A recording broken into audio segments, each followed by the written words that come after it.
इस बीच देश में गिग इकॉनमी तेजी से आगे बढ़ रही है और आने वाले दिनों में इसमें और ग्रोथ की संभावनाएं जताई जा रही हैं।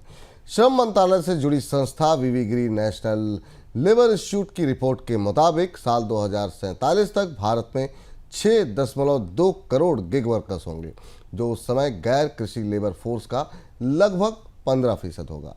नीति आयोग की रिपोर्ट के मुताबिक 2020 में भारत के 11 प्लेटफॉर्म कंपनियों में करीब 30 लाख गिग वर्कर्स काम कर रहे थे और 2030 तक ये आंकड़ा 2.3 करोड़ तक पहुंचने की संभावना है।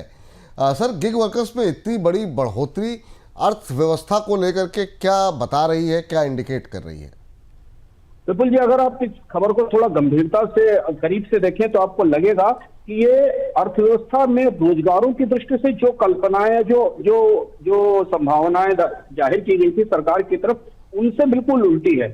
हम ये सोच रहे थे कि अर्थव्यवस्था का फॉर्मलाइजेशन होगा, फॉर्मल जॉब्स बढ़ेंगे और भारत में गिग जॉब्स बढ़ते जा रहे हैं। गिग जॉब्स की स्थिति ये है कि उनमें नौकरियों तनख्वाहें कम है, सुरक्षा नहीं है, बहुत सारे मुद्दे हैं गिग को लेकर। लेकिन धीमे धीमे भारत में रोजगारों का एक परिदृश्य बड़ा बदल रहा है।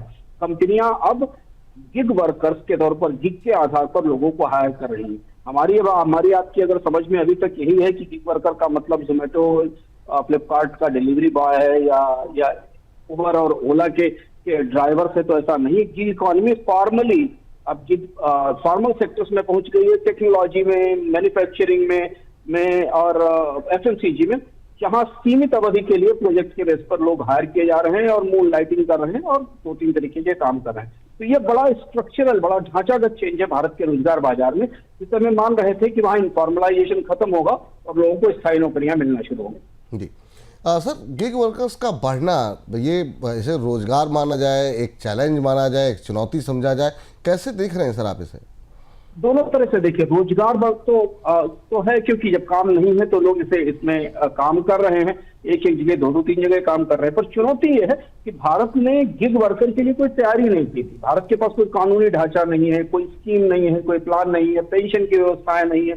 गिग वर्कर्स को बहुत सारे पेमेंट्स कैश में हो रहे हैं भारत में, जो कैश इकॉनमी आपको ग्रो करती दिख रही है, उसमें बड़ा हिस्सा गिग वर्कर्स का है। तो रोजगार, काम तो हो रहा है, काम तो है उपलब्ध, लेकिन ये जो पूरी व्यवस्था है, इस व्यवस्था में जो सामान्य लेबर रिलेटेड स्टैंडर्ड्स हैं, उनका कोई पालन नहीं दिख रहा है।